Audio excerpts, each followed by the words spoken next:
अल खिदमत फाउंडेशन ने जदीद आलात से लैस 10 एम्बुलेंसेज तैयार करके गज़ा भिजवाने का ऐलान कर दिया।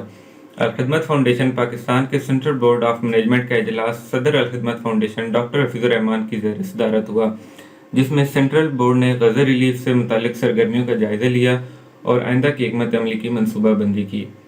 सदर फाउंडेशन डॉक्टर हफीजुर रहमान ने कहा कि फील्ड अस्पताल के क़याम के लिए अक़वाम मुत्तहिदा और OIC समेत आलमी इदारों से राब्ते जारी हैं, जबकि फौरी ग़िज़ाई अजनास और ज़रूरी अद्वियात समेत दीगर इमदादी सामान एयर कार्गो और बहरी जहाज़ के ज़रिए रवाना किया जाएगा।